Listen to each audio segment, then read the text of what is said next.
billahi minashaitan rajim bismillahi rahmani rahim. Omulabi wa Salaamu TV omulungi tukwaniriza neera programu yaffe eno yenkizo y'eddiini y'Obusiraamu. Omwanjuzi era omutesitesi Mustafa Muhammad Mutuhe ku Salaamu TV.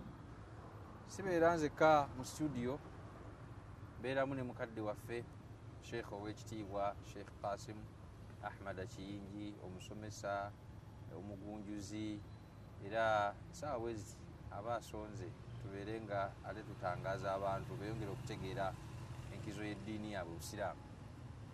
Sheikh, tusaba otwolere ku batulaba salaamu.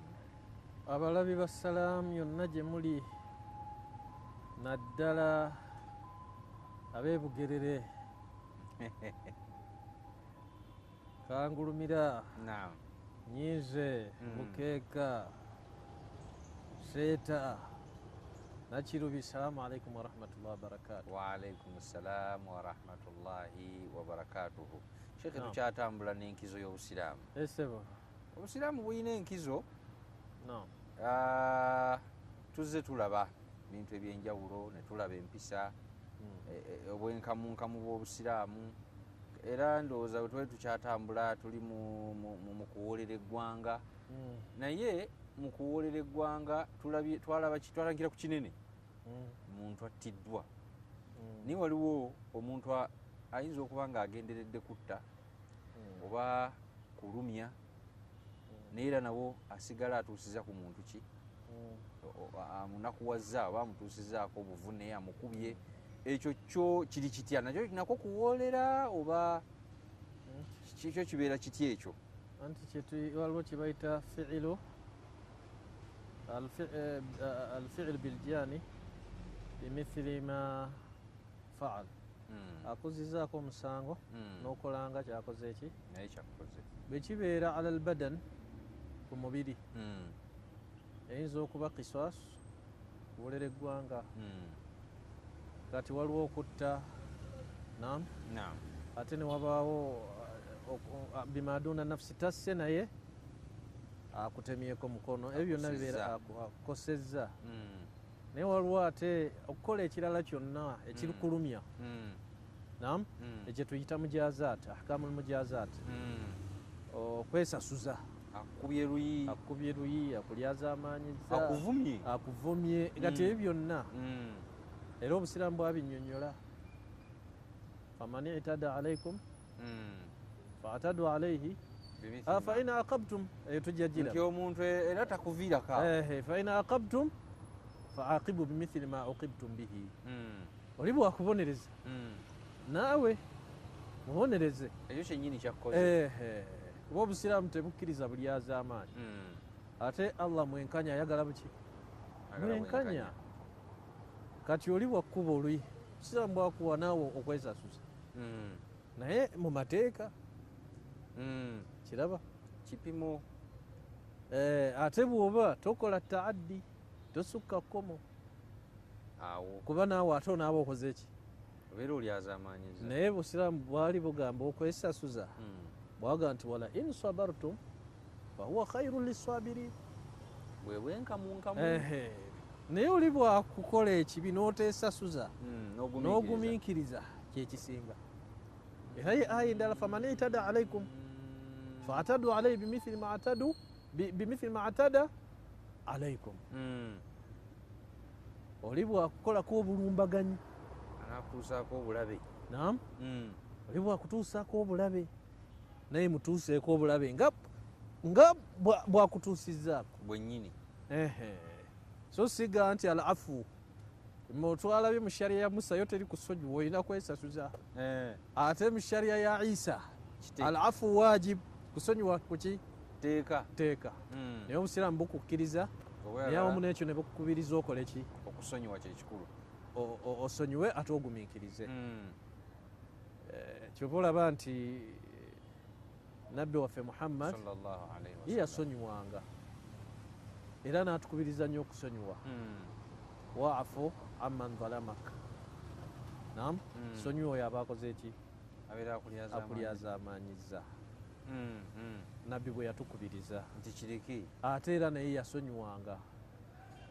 n'agamba nti wajazau sayiatin sayiatun mithluha, oli bwakukola ekibi naye mukola ekibi ekikola ki ekiringa ekyo naye faman afa wa aslaha aya ziri bbiri emu erimu ekigambo ekyo fakad waka ajiruhu ala llah yasonyiwa ate afuna empeera ki ewa allah mpitirivu. omusajja alina amaanyi omusajja alina amaanyi ge ankubye oluyi ntalantuse engudde tugenzewo omulamuzi agambye nti nange nkole ki mwesasuze nesasuze mukuba oluyi lwamu naye nga nze ne bwe namukuba oluyi terina kyerujja mukola. omusajja omu mu kooti eyo waliwo abasajja balwanira mu muzikiti, siraamu bye balwanira mu mizikiti, balwanira muzikiti. Siraamu omu n'agamba ne bagenda mu kooti tibatukubye, bagenda mu maaso g'omulamuzi omusiraamu omu yali musajja munene muwanvu gwe baali bagamba nti yakubye, n'agamba ow'ekitiibwa omulamuzi nkusaba okkirize ono waba agamba nti kituufu ddala namukubye nsaba okkirize bwe mukubire wano ekikonde wano bw'atafa onsiba emyaka gy'oyagala. Kati eriyo omuntu nga ye bwatyo nga bw'anakukuba ekikonde tojja kusigala kyekimu, naye ate kati otuze okwesasuza nga gwe ekikonde ekikyo oba oluyo olwo terina kyerugenda mumukolako ate nga owulira toyagala mumusonyiwa.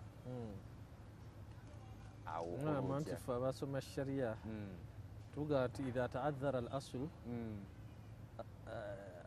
narji ila al badal, kiri asulu bweba tekyasoboka tudda ku abadalu yakyo ekiyinza okukola nga kyo. Kati waliyul amri ayinza okumuwa ekibonerezo ekirala, omulamuzi ayinza omuwa omusajja mutono ne banamukuba oluyi tirina kirugigenda mukola, ayinza okumuliisa nam ayinza okumusibayo mu kkomera, ekikulu kumubonereza ekipimo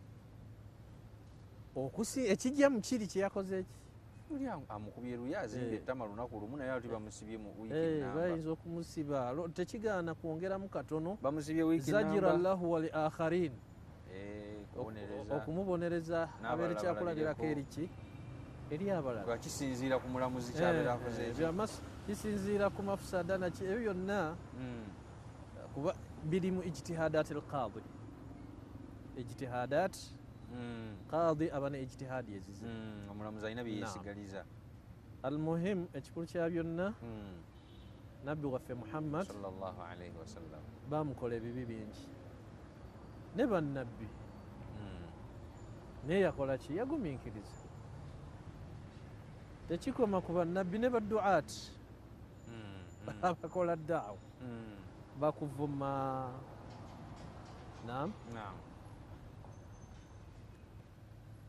bakuwayiriza bakwogerako buli kimu.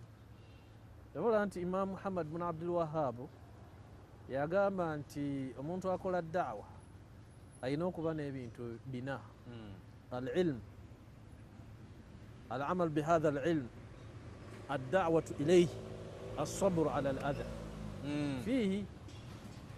Omuntu akoola abantu okudda eri Allah alina okuba n'ebintu bimeka bina. Ekisooka okuba na irimu. Daawa tekolwa atamanyi.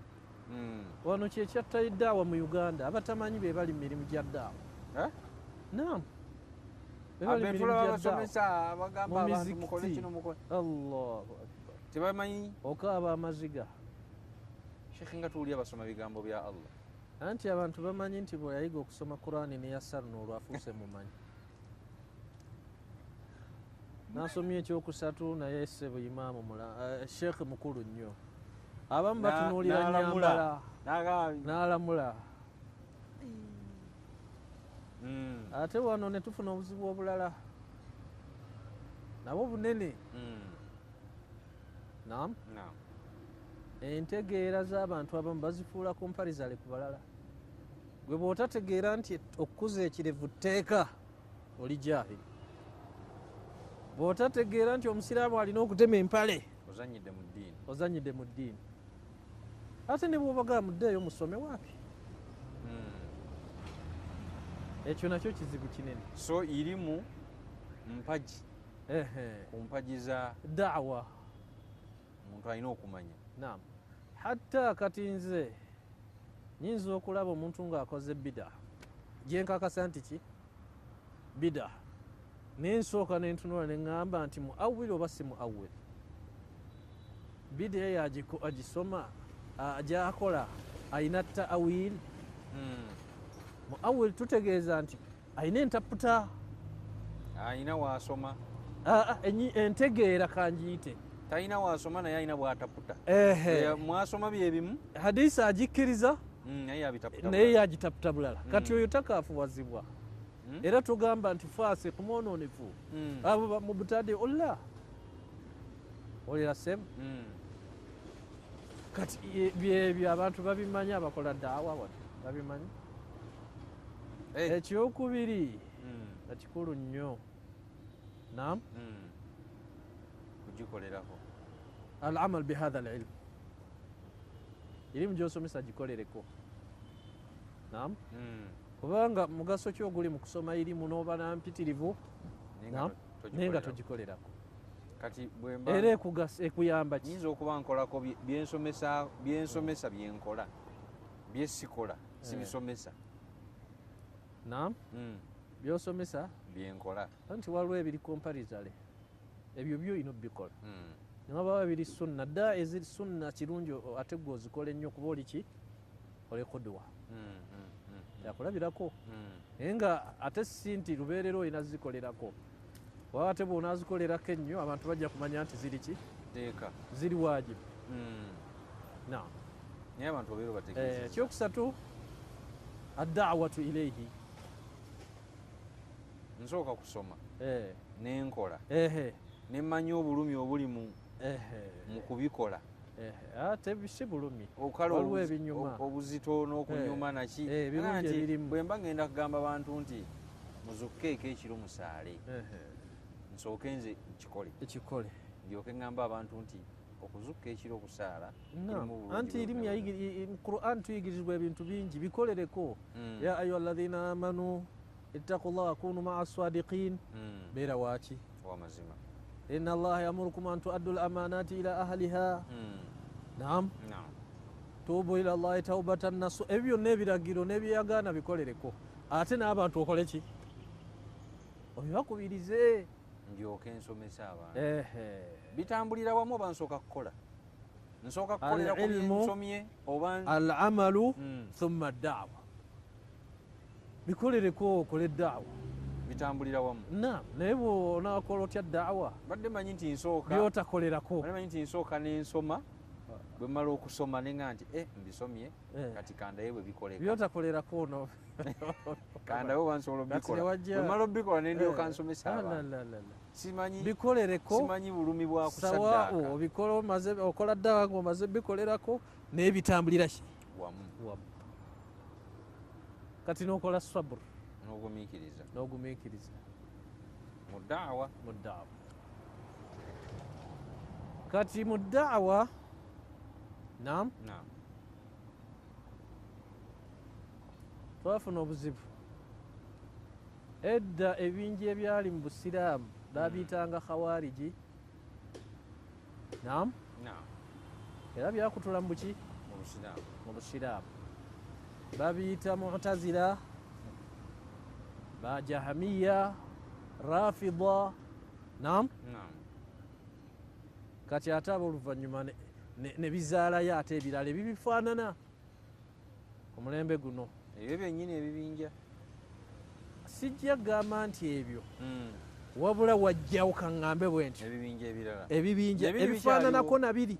Bakhawariji weebali bebakyabo.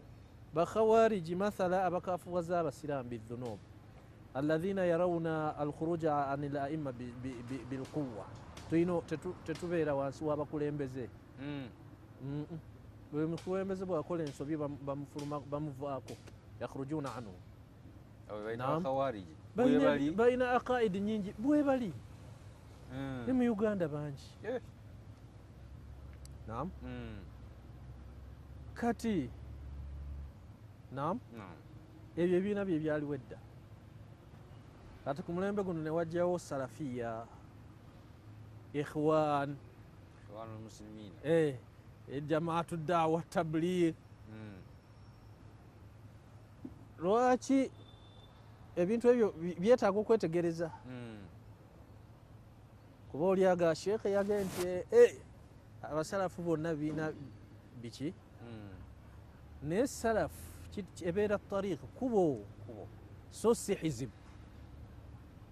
Kati abantu bwe bagifuula hizibu ekiwayi, era abalina obukulembeze ate mu nsi yonna ne bafuuka abaayonoona ennyo, era bawandiikiddwako ebitabo bingi okunyooma abamanyi, okutunuulira ensobi z'abamanyi, okweraga nti bo banjawulo, okulaba nti be bategeera obusiraamu abalala tebakola ki, bwe bali ku sunna abalala tebali ku ki. Kwegamba yo salafu kitegeeza waliwo salafu okuba nti oli ku kkubo ng'eri abali, era salafu bo balina imaamu omwo, omukulembeze omu ye nabbi. naye lumu nasaalirako omuzikiti ogumu yaliyo semina, oli n'agamba nti nze ndi omusiraamu omutabuliigi, bwe bambuuza ani amiru wange mbagamba Kamoga, bwe bambuuza ebyo tebiriiwo. Salafu ebankola kutegeera Qur'ani nga ne hadithi ng'abaakulembera bwe babitegeera n'obikolerako bwotyo, naye oga nti ekyo kiwaayi kya njawulo yekiina eyo nsobi. Kyova olaba nti naye ate takkirizibwa kugaa nti nze hizibi, ekibinja kyange ndi musalafu, ekiwayi kyange ndi musalafu, naye tekiina buzibu. Kuba ekigambo salafu kyekigambo ahlu sunnati wal jamaa, kyekigambo ahlul hadithi, kyekigambo alfirqatu najiya, kyekigambo ahli sunna al jamaa, kyekigambo ahlul haqqi, kyekigambo ataifa almansura. Ebyo byonna manya limusamma wahid. Abategeera obusiraamu entegeera entuufu nabbi gye yalekawo ne basahaba be. Okitegedde mukadde wange? Bw'ogendako oba omumanya omu bamuyita Ibn Rajab al-Hambali, ye n'agamba nti ahlu sunna be bali ala tariqati rasulillah wa ashabihi assalima min ashubuhati wa shahawati, abali ku kkubo lya nabbi ne basahaba be assalima min ashahawati wa shubuhati, eritaliimu kulembeza kwagala kwa mutima oba emitima byetaago bya mutima, ne shahawati shubuhati okugoberera ebintu ebirimu shubuha ebitategerekeka bulungi, ebitali kiriya, ebibuzaabuza ebireetera abantu okulowooza nti mwe muli banjawulo. Buli kibiina ekyabula bisababi shubuha. Ajja kusoma hadithi agivunule bubi azuule mu busiraamu, ajja kusoma aya, ekyo kibijja bakhawariji bonna shubuhati. Kati enkola eyo ey'okugaa nti hizbi salafi, nze ndi mu kiwayi ekyabaki, ate bano si basalafu, ono n'agamba nti nze ndi mu ikhwan, oli n'agamba nze ndi wa daawa tabligh. La, tebiriyo. Mashaallah. Sheikhe, tuli mu buzibu, tuli mu kwesasuza. Twava mu kulaba okuwoolera eggwanga, kati tuli mu kwesasuza. Tulabye ebizibu abantu bye bafuna ebibaviirako okwesasuza, ntulaba nti obugumiikiriza kyekyandibadde ekikulu gye tugenze eyo, okulaba nti daawa ekyankalanyirwa bino na bino na bino, abantu tebasonyiwa, abantu tebeerekereza. Naye ka tusooke tuwummulemu Sheikhe, tukomewo tulabe ate okwesasuza omuntu yandyesasuza atya, era ddi lwasonyiwa. Tovaawo, kyali ku Salaamu TV, katuwummulemu katono.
bismillah kulikayo mu kuwummulamu okwo tukyagenda mu maaso ne enkizo y'eddiini ey'obusiraamu tuli mu kwesasuza muntu bakulyazaamanyiza mu bwesasuza sheekhe tubaye tukyagenda mu maaso n'okwesasuza kiki omuntu ng'omuntu kiki kyafunamu awulira nti omutima gwe guteredde kuba katonda yakitonda nga tukyamubutonde oli bwakkuba oluyina awo oyagala okoleki omuddize ekyokubiri awulira nti obwenkanya weebuli naye buli lwoba wabaawo obutenkanya okwonoona nga kukola ki kweyongera kyobola nti si gwe weesasuza ate olina genda wabaki wa kaadhi wa mulamuzi yakola ki yasalawo ono tugenda weerosi genda mu erosi wanu ebigaana genda mu kooti wahakana kitegeeza nti omuntu afunamu okutereera omutima nakkakkana naga nti bankoze kino naye nempalana obutakola ki obutalanda gye bayita empalana ku luwanyi empalana n'abazzukulu baligisaaga walayadhu billah allah bitukingirize tweyanziza nnyo sheekhe ebyo byonna tubirabye naye tubadde twogera mu kitundu kyaffe kiri ekisoose tuyina empalana tuyina obuzibu mu nkola ya daawa ereetedde n'abantu okulowooza nti abantu bayingira mu daawa nga balina bigendererwa byabwe kiri kyogambye nti kasate mubaamu kukulembeza kwagala kwa mitima gyaffe sheekhe daawa entuufu kati era obusiraamu bulina wasatiya fi manhaji daawa obwenkamunkamu asasuhu qaimu ala al-i'tidal naye kati seeka obwenkamunkamu daawa y'obusiraamu qaimu ala al-i'tidal bwenkamu asasuhu oba asasuha naam bi al-hikma wal maw'izat al-hasan tekukozesa hikima ng'okusomesa ng'okola daawa hikima kyeki hikima kwekola ekisaana wekisaana mu kifo ekisaana mu kiseera wekisaanira mu kifo wekisaanira ye hikima okukola ekisaana mu kifo ekisaana mu budde wekisaanira ye hikima ye besisi oba ye mpajiruwaga kubanga hikima ewanirira daawa hikima eyinza okuba ya bigambo webiba ebigambo eyinza okuba hikima kukozesa qur'ani hikima eyinza okuba kukozesa sunna hikima eyinza okuba kukozesa dalilu aqili nga tojja omuntu kumusomera qur'ani era tajja jikiriza bujulizi bwa magezi nga tekiri mu Qur'ani tekiri mu Qur'an tekiri mu sunna naye nga omuntu ogenda mu tolaba ogenda kukola daawa naye ng'ojja mu bwongo obwo abayizi baffe mu biraali twabasomesa ku imaamu abi hanifa bajamaa min almulhidiina bamwetolola nga baagala okukola ki okumutta oza era twakyogerako ne puroguramu yaffe naga nti mpeemu akadde nina ekintu kyendowoozaako naam waliwo eryato mu nnyanja bweki litwala ebintu ne libizza ne limala ne libitikka naam ne lijja ne litikkula naye nga teririko mallah alivuga ne bamugaa gwe imaamu omulamba gwoyogera ebyo kisoboka ekyo kiraba kisoboka eryato ne lyevuga ne litikka ebintu ne libitikkula tekuli muntu kyekibitikkula majini n'abagamba nti ensi eno gye mulaba lwaguuga y'ensi eno eyinza etya okuba nga teriiko akola ki agitwala ne bukya bonna bamulhiduuna ne bakola ki ne bakkiriza nti katonda gyali so baali bawakanyira ng'ekyamuleeta ekyali kibaleese kumutta kuba abagamba bakkirize nti katonda gyali kati ezo dalilu aqli obudde tebukya ne buziba enkuba enkuba n'etonya n'etonya kibuyaga najja sana ne gwaka naam emunyenye ne tuziraba ku ggulu okujjako biriko akola ki abitambuza iyo dalilu aqili mu kitabo ennaku zino tukisomesa ku wasiila walilahi alhamdu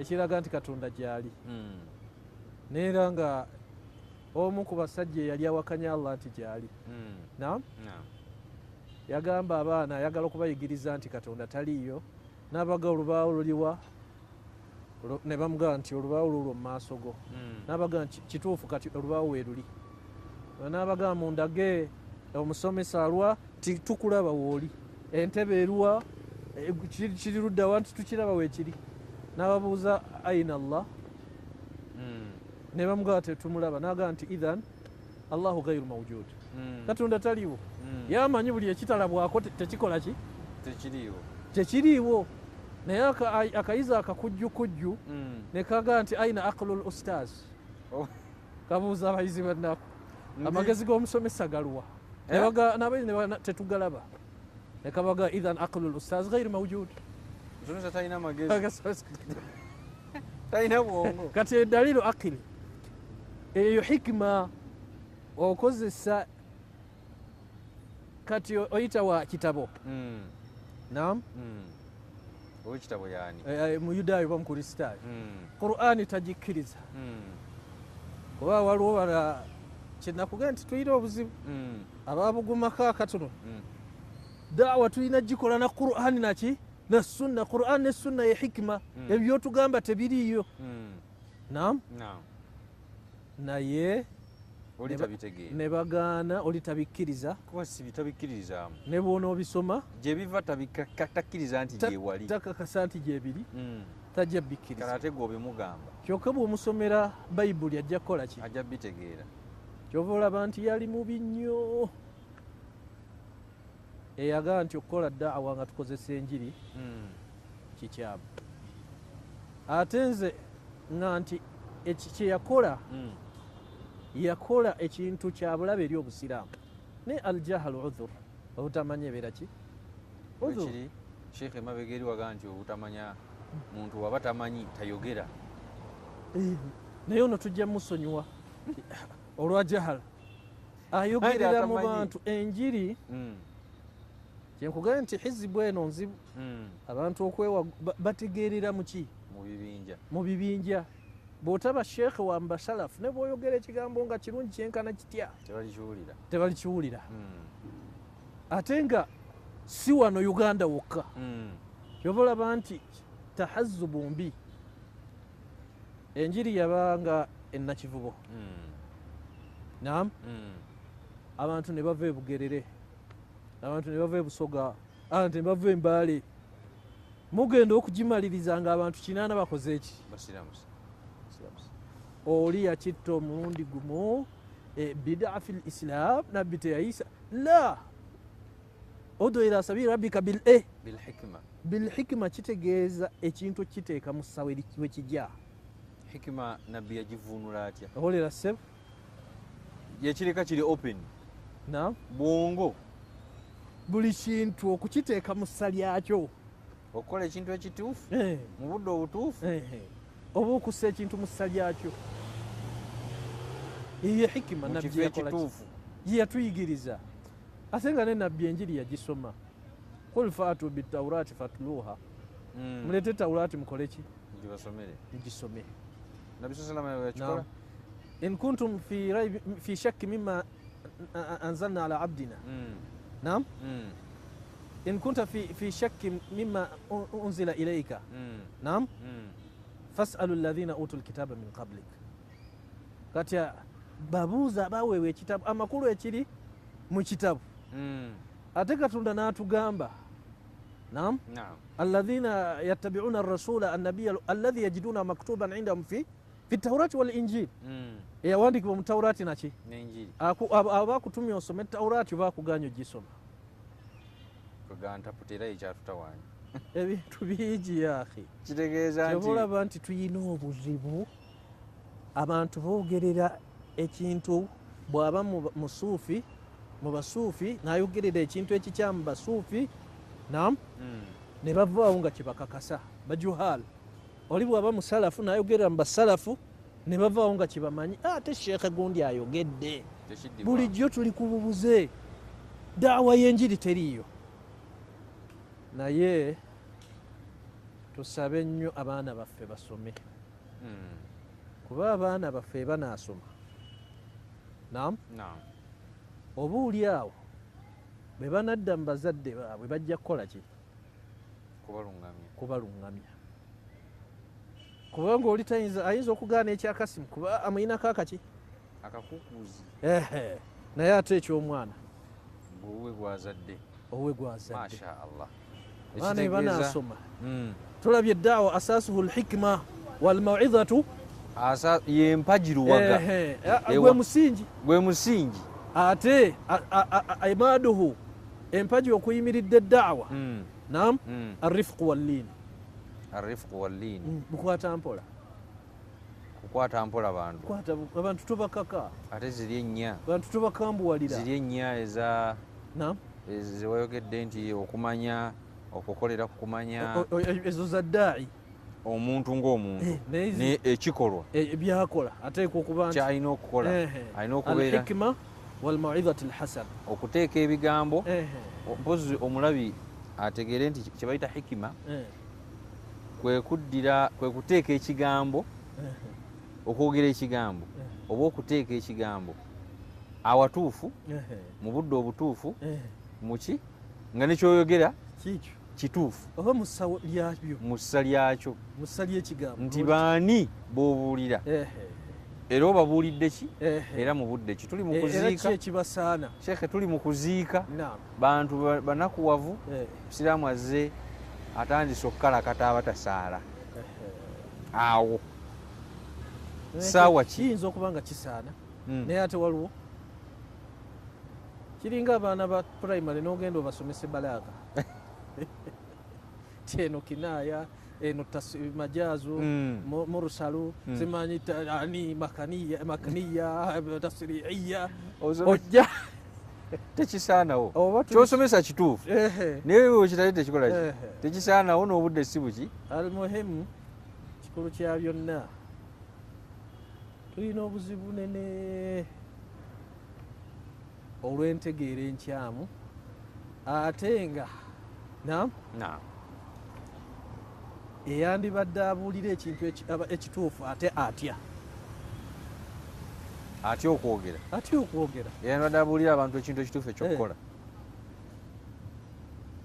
nkuwa ekyokulabirako sheekhe waliwo abaali mu jamaatu salafiya nga teboogera ate bwe baavaamu ne baga nti twali babuze emyaka egyo gyonna naye nga batya okwogera naye nga batya kukola ki oba batya kugamba nti batya kuswala naye baayogera ennaku zino tiye kino twali tukola kikyabo twali tukola nsobi era ne boogera nti salafu si kibinja nti ky'abantu salafu ne boogera nti si nti buli akkiririza mugundi oyo ye musalafu obwo nno oba buvumu sheekhe era ne boogera nti si nti atemye akuzizza ekirevu naki n'empale agitemye nti oyo ye muki ne baga obusalafu kigazi naye nga bakyaliyo baali babyogera omutabuliiki yaani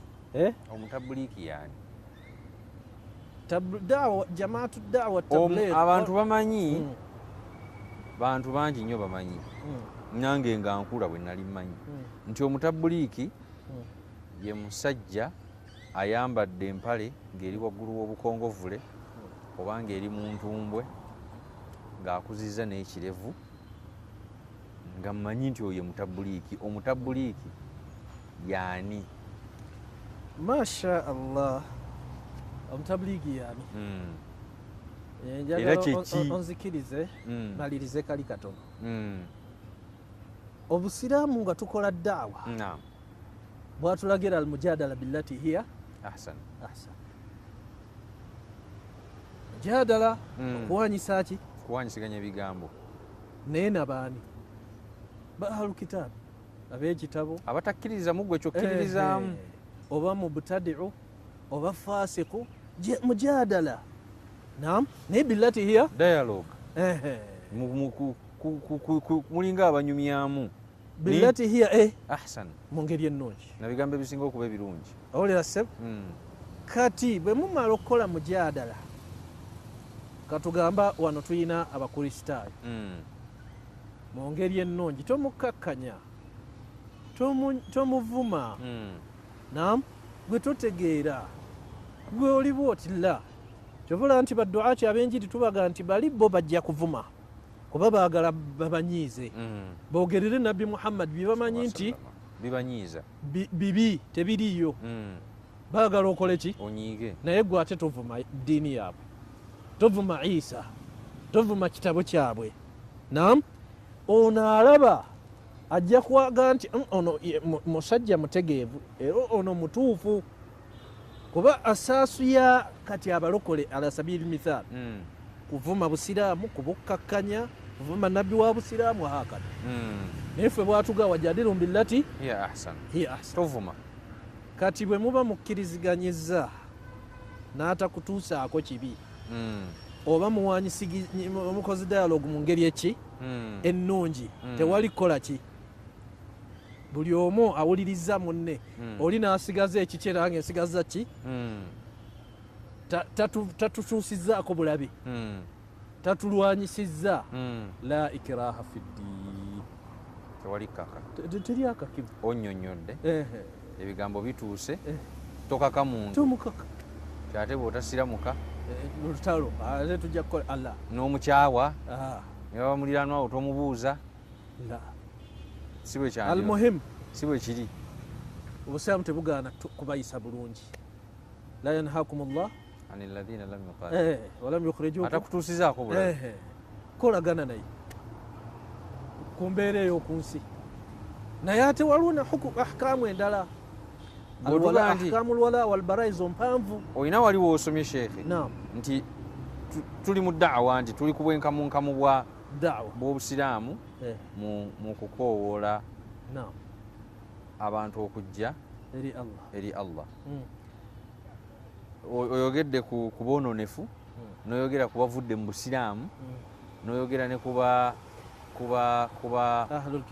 ahlul kitaabu abakkiririza mu bayibuli be bakoowoolwa naye mu kuwanyisiganya ebigambo wano ogaye nitukozesa ebigambo ebisinga okubeera ebirungi ebigambo ebisinga okubeera ebirungi byoyogerako byebiri ebyabwe oba gegana amagezi ge watandikiddeko byonna hikima ebitaliimu kuvuma kasa kibeera nga kirungi ebitaliimu nam leeta adilla aqliya leeta adilla naqliya gwe buli ekkubo lyolaba adilla akiliya adilla naqliya obujulizi mu bitabo ebyakka n'ebujulizi okuva mu magezi n'ebintu ebirala kasita tolumba kyekikulu bwe busiraamu masha allah ndaba mukusina akugamba nti eddakiika osigaza 3 embadde nina ekibuuzo ntabuliiki musalafu betuyita batabuliiki abasalafu entegeera tabuliigi kitegeeza okutuusa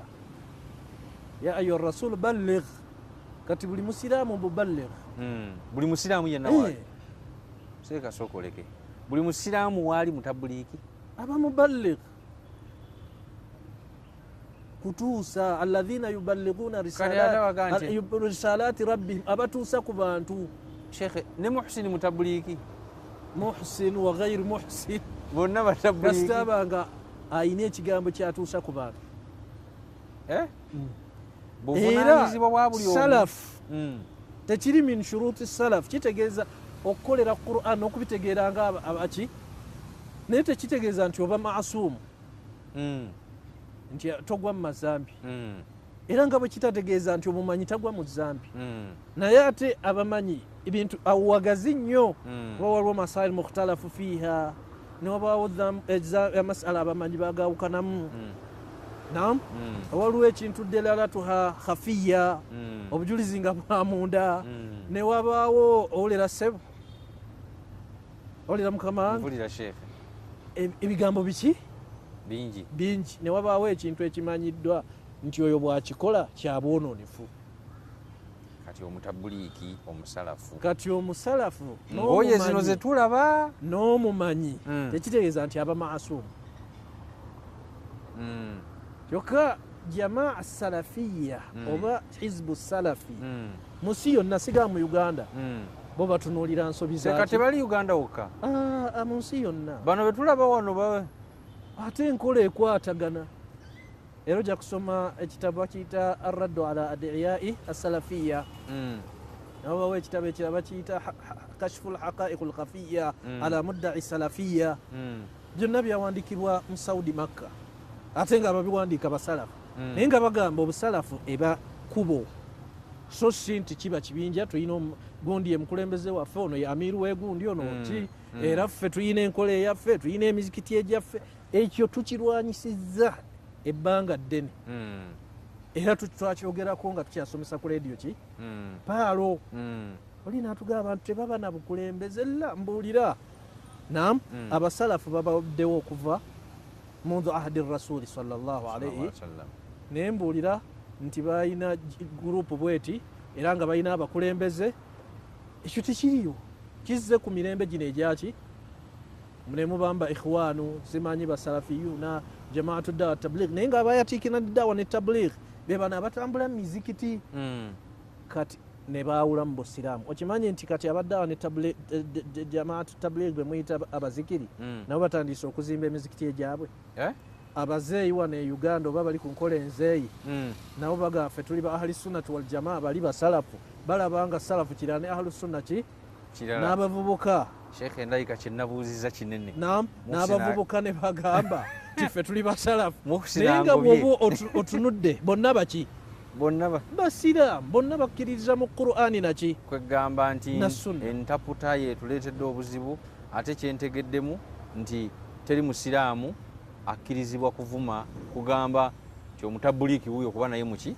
bonna ffenna tuli batabuliki asobera nga oli musiraamu wabula okukifuula ekibinja yensobi naye buli musiraamu yenna asobola okugamba munne nti saala muki musiraamu mutabuliki era musalafu kutuusa kyekitegeeza kitegeeza nti agudde mu bidi entonotono obusalafu abuvuddemu ani atasobya masha allah Sheikh barakallahu fika omulabi omulungi ebiwooma biggwa byokya tetulina kyakukola irimu ekyatambula naye insha allah omulundi oguddako insha allah tujja kwongerezaawo budde bwebwo tusaba mutukkirize tukomawo biidhnillahi taala. Sheikh barakallahu fika tusaba allah atugase n'irimu eyo n'abalabi nabo abagase.